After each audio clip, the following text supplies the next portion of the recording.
পোহৰৰ উৎসৱ দীপাৱলী আপুনি পালন কৰক বা নকৰক, এটা কাম আপুনি কৰিবই কৰিব।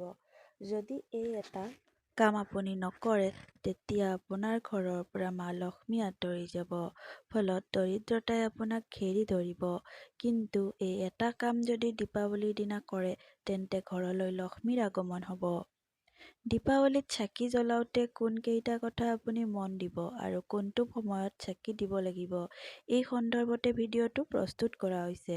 নমস্কাৰ ফ্ৰেণ্ড, আপোনালোক সকলোকে মোৰ চেনেললৈ স্বাগতম জনাইছোঁ। ধৰ্মশাস্ত্ৰ অনুসৰি দীপাৱলীৰ উৎসৱ বহুত পবিত্ৰ বুলি গণ্য কৰা হয়। এইবাৰ আপুনি জানিব লাগিব দীপাৱলীৰ দিনা আপুনি চাকি কোন সময়ত জ্বলাব। সন্ধিয়া 5:40 পৰা 7:37 এইখিনি সময়তে মা লক্ষ্মী আৰু গণেশ পূজাৰ বাবে শুভ মুহূৰ্ত। এই সময়ত যদি পূজা পাঠ কৰে, তেন্তে মা লক্ষ্মী গোটেই জীৱনটোৰ বাবে তেওঁৰ ঘৰত বাস কৰে। মা লক্ষ্মীয়ে আমাৰ জীৱনৰ সকলো দুখ কষ্ট দূৰ কৰে। অৰ্থাৎ আমাৰ ঘৰলৈ যি ধন আহে, সেয়াও মা লক্ষ্মীৰ কৃপাতেই হয়। আৰু যদি আমাৰ জীৱনত কোনো ধন অহা নাই, তেন্তে সেয়াও মা লক্ষ্মীৰ ইচ্ছাতেই হৈছে। যদি আপুনিও মা লক্ষ্মীৰ আশীৰ্বাদ পাব বিচাৰিছে, তেন্তে কমেণ্টত গৈ লিখক জয় মা লক্ষ্মী। লগতে আপুনি যদি আমাৰ চেনেলটোত নতুন, তেন্তে চেনেলটো ছাবস্ক্ৰাইব কৰি থব, এনেধৰণৰ ভিডিঅ'সমূহ নিয়মীয়াকৈ পাই থাকিবৰ বাবে। আহক এতিয়া মূল কথাখিনিৰ মাজলৈ যাওঁ। ভিডিঅ'টোত যিখিনি কোৱা হৈছে, সেইখিনি শাস্ত্ৰৰ আধাৰতেই কোৱা হৈছে।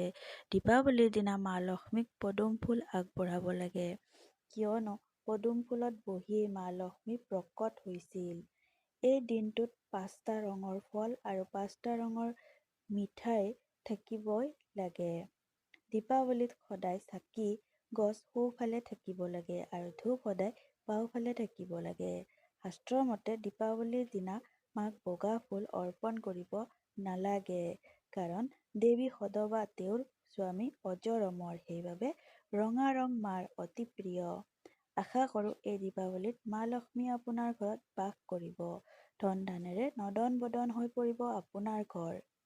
ফ্ৰেণ্ড, ভিডিঅ'টো যদি আপোনালোকে ভাল পালে, তেন্তে লাইক কৰিব, কমেণ্ট কৰিব আৰু শ্বেয়াৰ কৰিব। লগতে চেনেলটো ছাবস্ক্ৰাইব কৰিবলৈ নাপাহৰিব। ধন্যবাদ।